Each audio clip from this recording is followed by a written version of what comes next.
कैलाश यात्रियों का पहला दल टनकपुर पहुंचा। आज पिथौरागढ़ रवाना होंगे यात्री। पहली बार टनकपुर से जा रही यात्रा।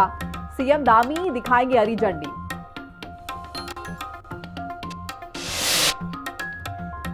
चार धाम में तैनाती होगी एनडीआरएफ और आईटीबीपी। भूस्खलन और मलबा के कारण रोकनी पड़ रही थी यात्रा। सीएम धामी ने अमित शाह का जताया आभार।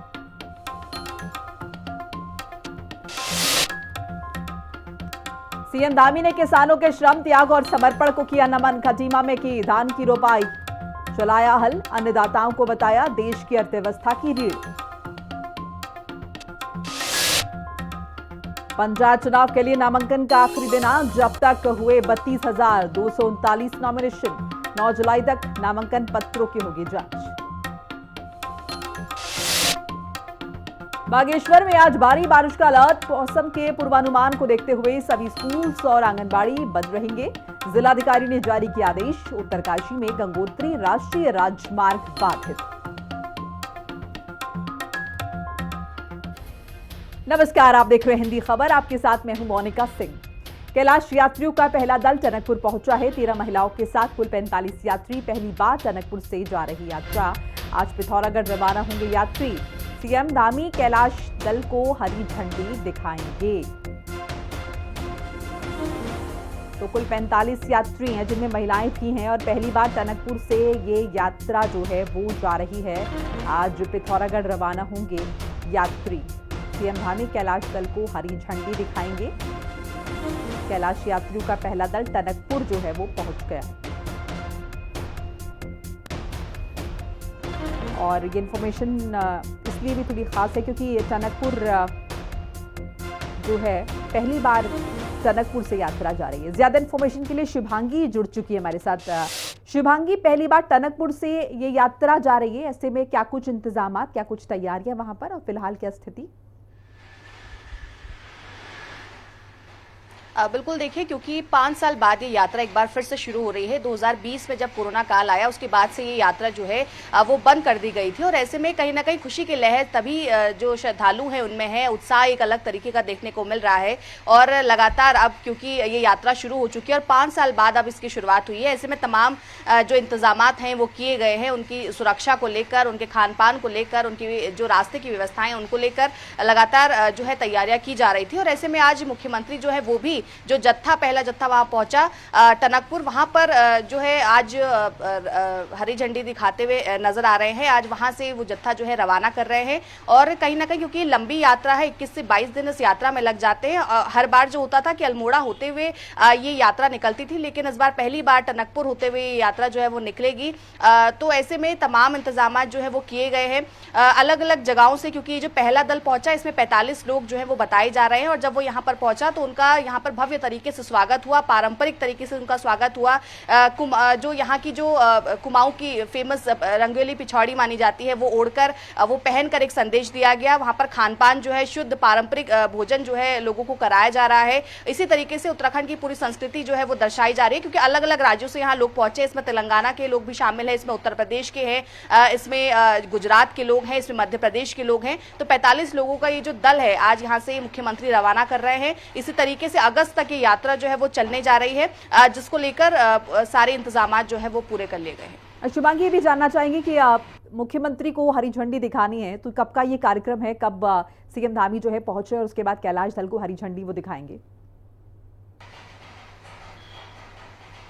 बिल्कुल देखिए, क्योंकि अभी सुबह का ये कार्यक्रम की टाइमिंग जो थी वो सुबह की थी और ऐसे में मुख्यमंत्री जो है इस वक्त अभी वहां पर ये कार्यक्रम शुरू होने जा रहा है, वहां पर हरी झंडी दिखाएंगे और जितना भी दल वहां पर पहुंचा है उनको इस यात्रा के लिए उनकी रवानगी करेंगे, क्योंकि भोलेनाथ के नारों के साथ ये दल जो है उत्तराखंड पहुंचा और भोलेनाथ की भक्ति में ये दल यहाँ पहुंचा है। उनकी जब मुख्यमंत्री खुद आज यहाँ से दल रवाना करेंगे, ऐसे में अभी कुछ ही देर बाद ये तस्वीरें जो है सामने आएंगी जब दल यहाँ से रवाना होता हुआ नजर आएगा। ऐसे में क्योंकि भोलेनाथ के भक्त हैं और जैसे मैंने कहा कि 21 से 22 दिन इस यात्रा में लग जाते हैं और इस बार टनकपुर होते हुए ये यात्रा जा रही है, तो कहीं ना कहीं इंतजामात जो है वो जरूरी हो जाता है, क्योंकि एक तरफ चारधाम यात्रा चल रही है, एक तरफ कांवड़ यात्रा शुरू होने जा रही है और इधर मानसरोवर यात्रा जो है वो भी अब शुरू हो गई है। तो कहीं ना कहीं चुनौती भी होती है कि किस तरीके से आप जो श्रद्धालु बल्कि देश के और विदेश के लोग जो यहाँ पर पहुंच रहे हैं उन तक किस तरीके से एक अच्छा संदेश पहुंचाना है, उनकी यात्रा जो है सुगम और सुरक्षित बनानी है। इस पर धामी सरकार जो है लगातार प्रयास कर रही है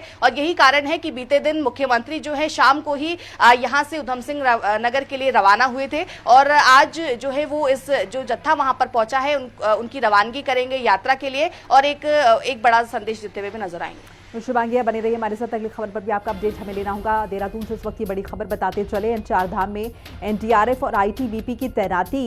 सीएम धामी ने गृह मंत्री से फोन पर बातचीत की है। भूस्खलन और मलबा के कारण जो है यात्रा रोकनी पड़ रही है। केदारनाथ यात्रा 3 घंटे के लिए रोकनी पड़ी।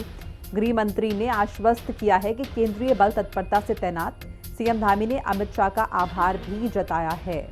तो वो आपको पोस्ट भी दिखा रहे हैं जिसमें उन्होंने आभार जताया है। इस बीच देखिए बड़ी खबर आपको बता रहे हैं कि चारधाम में एनडीआरएफ और आईटीबीपी की तैनाती। तो तैनाती जो है वो की जा रही है तत्परता के साथ, ताकि श्रद्धालु को किसी भी तरह की दिक्कत जो है वो पेश ना आए।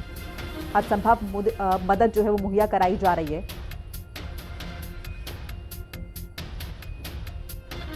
और किस तरीके से आभार जताया है सोशल मीडिया पर पोस्ट के जरिए गृह मंत्री अमित शाह का। मुख्यमंत्री पुष्कर सिंह धामी ने फोन पर बातचीत की।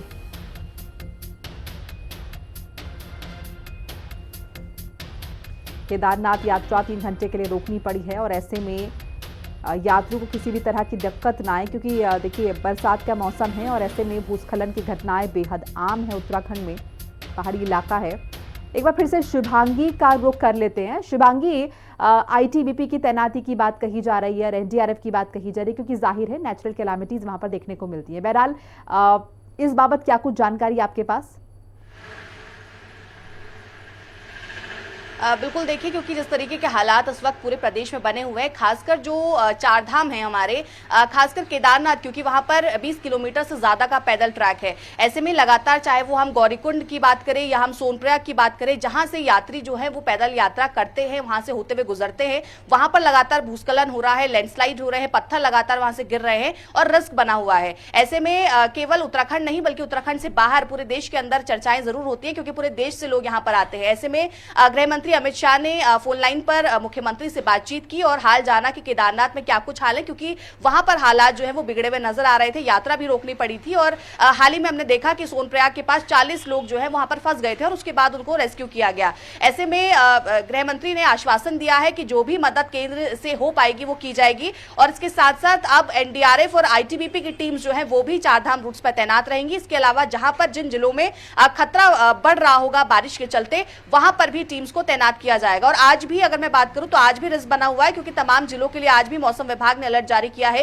इसमें बागेश्वर और रुद्रप्रयाग, क्योंकि रुद्रप्रयाग में केदारनाथ है और वहां पर लगातार श्रद्धालु पहुंच रहे हैं, आज वहां पर ऑरेंज अलर्ट जारी किया गया है। इसके अलावा चाहे देहरादून हो, चमोली हो और अन्य जिलों के लिए भी येलो अलर्ट जो है वो जारी किया गया है। देहरादून में भी सुबह से लगातार बारिश देखने को मिल रही है और अन्य जो पहाड़ी इलाके हैं वहां पर भी सुबह से ही बारिश जो है वो हो रही है। तो कहीं ना कहीं रिस्क जरूर है, लेकिन राहत की बात यह है कि केंद्र से भी उत्तराखंड को लगातार मदद मिल रही है चारधाम यात्रा के चलते, और अब आईटीबीपी और एनडीआरएफ की टीम्स जो है वो भी अब रूट्स पर तैनात रहेंगी, जिससे थोड़ी बहुत राहत जो है मिल सकती है। और ऐसे में मौसम को देखते हुए लगातार श्रद्धालुओं से अपील की जा रही है कि आप मौसम का अपडेट लेकर ही यात्रा के लिए आए, क्योंकि खासकर जो पैदल ट्रैक्स है, क्योंकि अभी हमने हाल में देखा था बद्रीनाथ हाईवे पर भी भूस्खलन हुआ था, यात्रा को रोकना पड़ा था, कई सड़कें अभी बाधित चल रही हैं। ऐसे में इन रास्तों से गुजरना अपने आप में अभी खतरे से खाली नहीं है।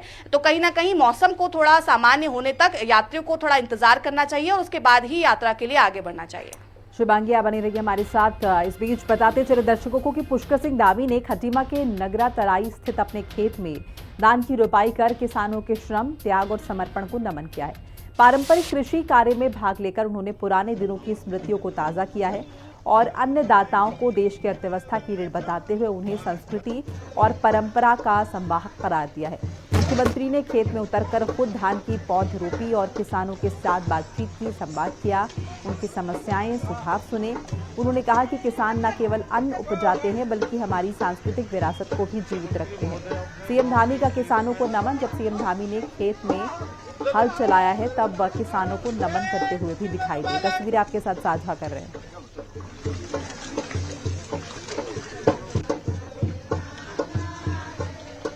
तस्वीरें आप देख रहे हैं, पारंपरिक धुन भी बज रही थी जिस दौरान सीएम धामी ने किसानों का हल चलाया है और इस तरीके से फसल रोपते हुए दिखाई दिए।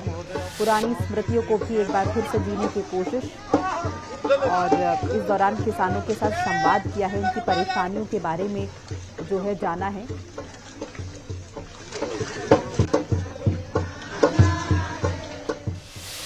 और वहीं पंचायत चुनाव का जिक्र कर ले तो नामांकन का आज आखिरी दिन है। प्रदेश में अब तक हुए 32,239 नामांकन। 9 जुलाई तक नामांकन पत्रों की जांच होनी है। 10 और 11 जुलाई को हो सकेगी नाम वापसी। 18 जुलाई को दूसरे चरण के लिए मिलेंगे सिंबल। तो आज नॉमिनेशन का आखिरी दिन है।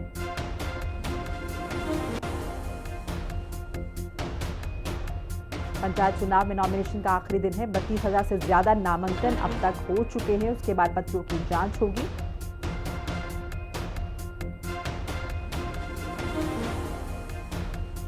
32,239 नॉमिनेशन अब तक फाइल हो चुके हैं। और इस बीच बताते चले कि रिटायर्ड आईजी विमला गुंजियाल करेंगी नामांकन। गुंजी से ग्राम प्रधान के लिए नामांकन। उत्तराखंड पुलिस में आईजी रही हैं विमला। राजूला ब्लॉक में भरेंगी नॉमिनेशन फॉर्म। विमला के निर्विरोध चुने जाने की भी संभावना बताई जा रही है।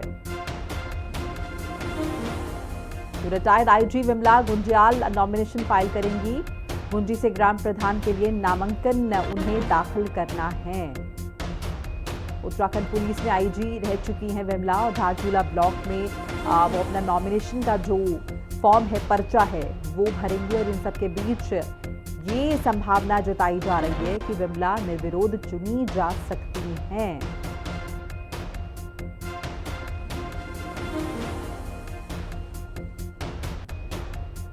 नॉमिनेशन का आज आखिरी दिन है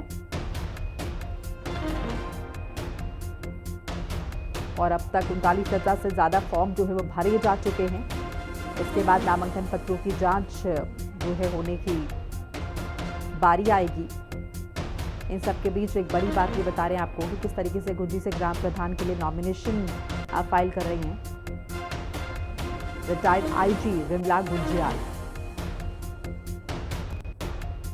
उत्तराखंड पुलिस में अपनी सेवाएं दे चुकी हैं, आईजी के पद पर रह चुकी हैं विमला। धारचूला ब्लॉक में नॉमिनेशन पर्चा भरेंगी और ऐसे में ये उम्मीद जिस तरह की स्थिति नजर आ रही है कि निर्विरोध वो चुनी जा सकती हैं, क्योंकि जिस तरीके की छवि उनकी लोगों के बीच बनी हुई है, देश प्रदेश की कानून व्यवस्था के लिए उन्होंने काम किया है। तो उत्तराखंड में 24 और 28 जुलाई को 2 चरणों में चुनाव होने जा रहे हैं। इसे लेकर एक तरफ राजनीतिक दलों और राज्य निर्वाचन आयोग ने तैयारी पूरी कर ली है, तो वहीं पुलिस विभाग भी पूरी तरह से एक्शन मोड में है। आईजी गढ़वाल राजीव स्वरूप का कहना है कि पंचायत चुनाव के लिए फोर्स की तैनाती करनी है। साथ साथ कांवड़ और चारधाम यात्रा भी है, इसीलिए चुनौतियां हैं। उन्होंने बताया कि 22 जुलाई को कांवड़ यात्रा का समापन हो जाएगा, जिसके बाद सभी फोर्स पंचायत चुनाव की सुरक्षा में लग जाएंगी। तो उत्तराखंड में इस वक्त काफी गहमा गहमी देखने को मिल रही है। फोर्स का मैनेजमेंट बहुत इम्पॉर्टेंट है, क्योंकि आप जानते हैं कि जो पंचायत चुनाव है उसके लिए भी हमें फोर्स की डिप्लॉयमेंट करनी है और साथ साथ हमारा कांवड़ भी है, चारधाम भी है। तो इसको रैशनलाइज करते हुए हमारी प्रारंभिक रूप से मीटिंग्स हो गई हैं और हमने शासन में भी ये निवेदन किया था कि जो स्थितियां हैं उसको इस तरीके से प्रपोज किया जाए ताकि हमारे फोर्स का मोबिलाइजेशन प्रॉपरली हो जाए।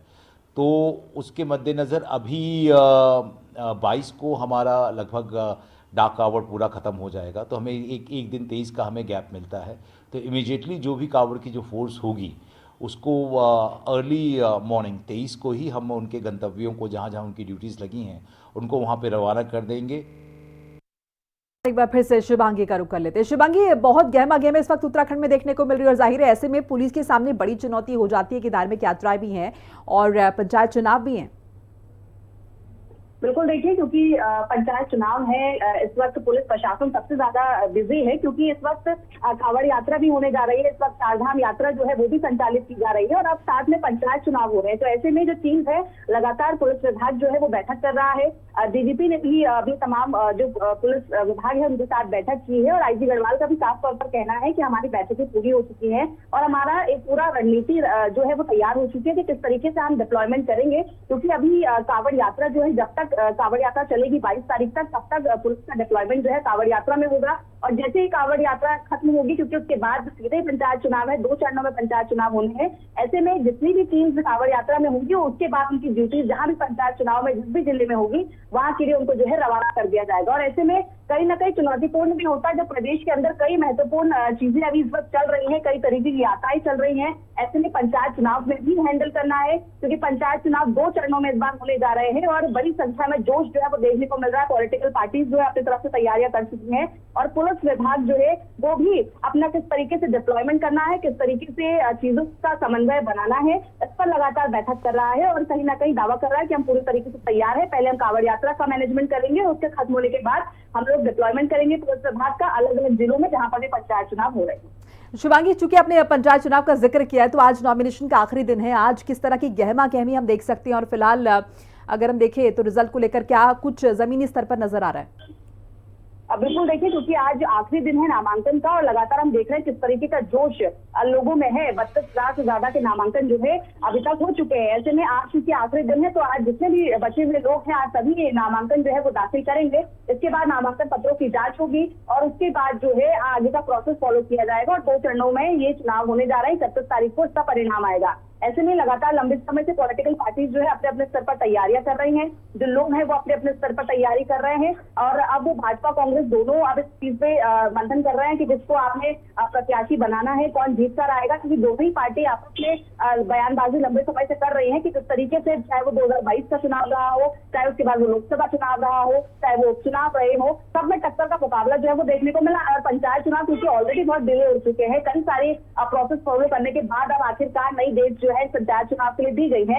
ऐसे में पॉलिटिकल पार्टीज भी सभी जो है दावा कर रही हैं कि इस बार हमारी ही पार्टी जो है या हमारा प्रत्याशी जो है वो जीत कर आएगा। दूसरी तरफ राज्य निर्वाचन आयोग जो है उन्होंने अपनी तरीके से पूरी तैयारियां कर ली है, पुलिस विभाग अपनी तरीके से पूरी तैयारी कर रहा है। अब देखना होगा कि कितने शांतिपूर्ण तरीके से और कितने बढ़िया ढंग से जो है, क्योंकि इतना लेट हो चुका है, पंचायत चुनाव जो है वो संपन्न कराए जाते। चलिए, बहुत बहुत शुक्रिया शुभांगी भट्ट आपका बातचीत जानकारी के लिए। आगे बढ़ जाते हैं। टिहरी की चाह गाजोलिया जिला पंचायत सदस्य की सीट पर इस बार सबकी निगाहें टिकी हुई हैं। इस सीट से जिला पंचायत सदस्य का चुनाव लड़ रही कंचन गुनसोला ने अपना नामांकन पत्र दाखिल कर चुनाव मैदान में एंट्री कर ली है, तो वहीं कांग्रेस ने इस सीट को खाली ही रखा है। इस सीट पर अब कयास लगाए जा रहे हैं, लेकिन दोपहर जिला पंचायत अध्यक्ष रह चुके स्वर्गीय रतन सिंह गुनसोला की बहू कंचन गुनसोला के चुनाव मैदान में आ जाने से कांग्रेस ने भी अपने हाथ पीछे खींच लिए हैं।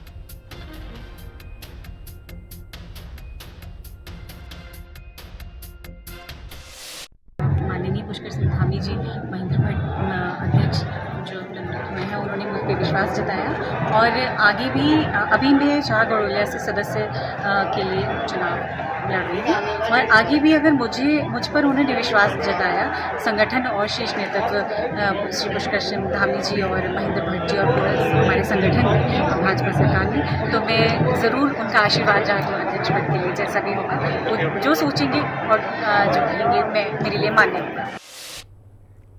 टिहरी के जिला मजिस्ट्रेट जिला निर्वाचन अधिकारी नितिका खंडेलवाल के निर्देशानुसार जिला विकास अधिकारी मोहम्मद असलम ने बताया कि सोशल मीडिया के माध्यम से संज्ञान में आया है कि विकास खंड चुनाव 2025 में अधीरता प्रमाण पत्र जारी किए जाने के लिए नियुक्त कार्मिकों द्वारा अनाधिकृत रूप से प्रत्याशियों से 50-100 रुपए की राशि की मांग की जा रही है। मामले पर नियमानुसार जिला पंचायत की सुसंगत मद में जमा किया जाता है, लेकिन सोशल मीडिया पर वायरल वीडियो के आधार पर माना जा रहा है कि क्षेत्र पंचायत एवं ग्राम पंचायत अधीरता प्रमाण पत्र हेतु नियुक्त कार्मिकों द्वारा मनमानी की जा रही है।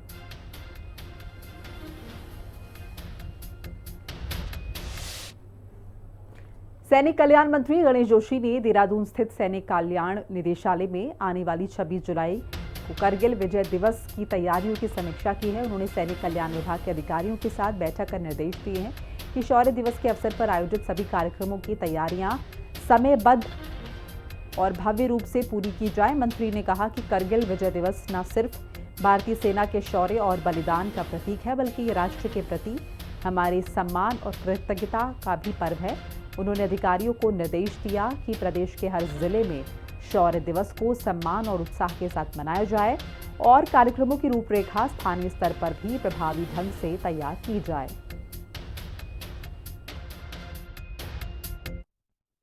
कारगिल दिवस है जिसको शौर्य दिवस के रूप में मनाया जाता है,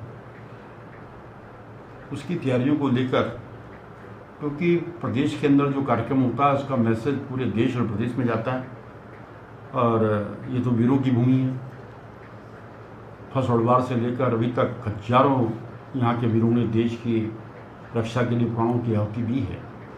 और कैसे ये कार्यक्रम भव्य हो, इन सारे विषयों पर चर्चा हुई और हमारे राज्य डायरेक्टरेट ने, हमारे सैनिक अधिकारी ने इसकी पूरी तैयारी यहाँ पर की है। कैबिनेट मंत्री रेखा आर्या ने chief of defence staff general Anil Chauhan से मुलाकात की है। नई दिल्ली में मुलाकात के बाद कैबिनेट मंत्री रेखा आर्या ने बताया कि ये शिष्टाचार भेंट थी और उन्होंने ऑपरेशन सिंदूर समेत हालिया समय में भारतीय सेना की उत्कृष्ट भूमिका के लिए उनकी सराहना की। रेखा आर्या ने कहा कि एक सैन्य प्रदेश होने के नाते उत्तराखंड का भारत की सेना के साथ विशेष संबंध है। इस अवसर पर उन्होंने सीडीएस को उत्तराखंड आने का न्योता भी दिया।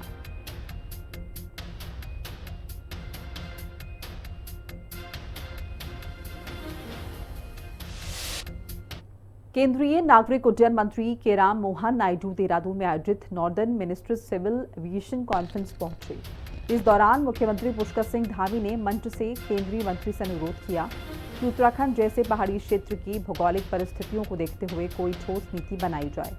इसे लेकर केंद्रीय नागरिक उड्डयन मंत्री के राम मोहन नायडू ने कहा कि पहाड़ी क्षेत्रों में हेलीपोर्ट के विस्तार के लिए पहले से ही हमारे पास प्लान है। रीजनल कनेक्टिविटी स्कीम के तहत अभी जम्मू कश्मीर से लेकर अरुणाचल प्रदेश तक हेलीपोर्ट बनाते जा रहे हैं और यहां पर 18 हेलीपोर्ट आज खुले हुए हैं। उन्होंने कहा कि एयर ट्रैफिक कंट्रोल सिस्टम का प्रभाव चारधाम के नेटवर्क के संबंध में रहे, उसके लिए कोशिश की जा रही है।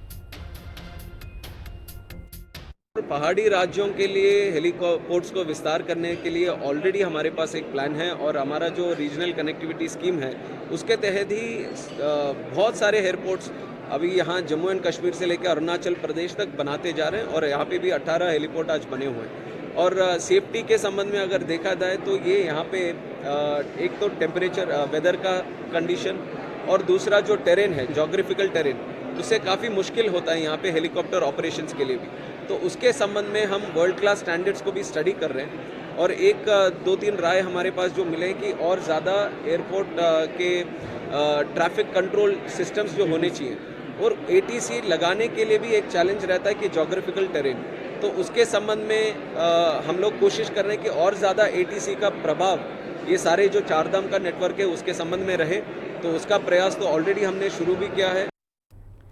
बागेश्वर में आज भारी बारिश का अलर्ट है। आज बंद रहेंगे सभी स्कूल और आंगनबाड़ी। मौसम के पूर्वानुमान को देखते हुए बंद रहेंगे। जिलाधिकारी ने आदेश इस बाबत जारी पहले ही कर दिया गया।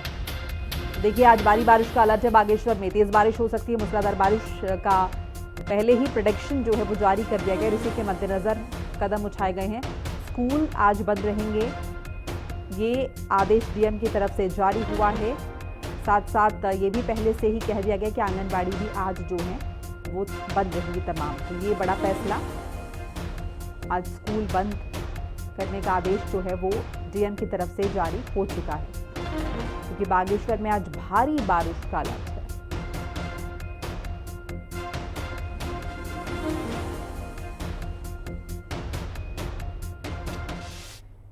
देवभूमि में मानसून ने दस्तक दे दी है, लेकिन अभी शुरुआत है। हाल बहुत बुरा है। अब इस बीच मौसम विभाग की तरफ से देहरादून में 4 जुलाई और बागेश्वर में 5 जुलाई को भारी बारिश का प्रेडिक्शन जारी पहले ही हो चुका है और इसकी वजह से ज़्यादा नुकसान हो सकता है। वहीं जिलाधिकारी की तरफ से फैसला लेते हुए बताया गया कि 5 जुलाई को सभी विद्यालय और आंगनबाड़ी केंद्र बंद रहेंगे। ये फैसला विद्यार्थियों, शिक्षकों और कर्मचारियों की सुरक्षा को ध्यान में रखते हुए लिया गया है।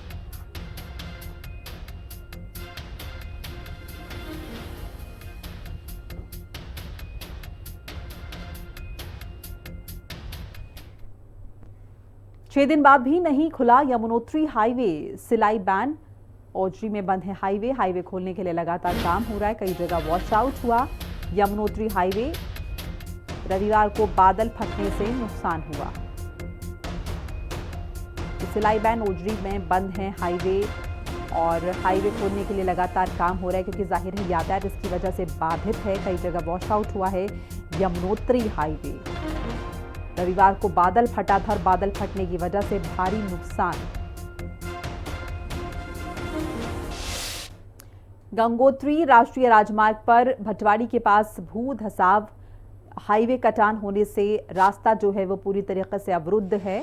बीआरओ द्वारा मार्ग को सुचारू करने का काम चल रहा है। पुलिस यातायात को सुरक्षित स्थान पर रुकवा चुकी है। बताते चले कि जिले में मूसलाधार बारिश हुई है जिसकी वजह से भटवाड़ी में चड़ेथी और पापड़गाड़ के बीच गंगोत्री हाईवे का करीब 20 मीटर हिस्सा, इस हिस्से पर भू धसाव होने से करीब 5 घंटे आवाजाही बंद रही। बीआरओ ने सड़क के गड्ढों को भरकर आवाजाही सुचारू करवाई। वहीं दूसरी ओर संगलाई के पास पहाड़ी से भूस्खलन होने के कारण करीब 7 घंटे आवाजाही बंद होने से जाम लग गया।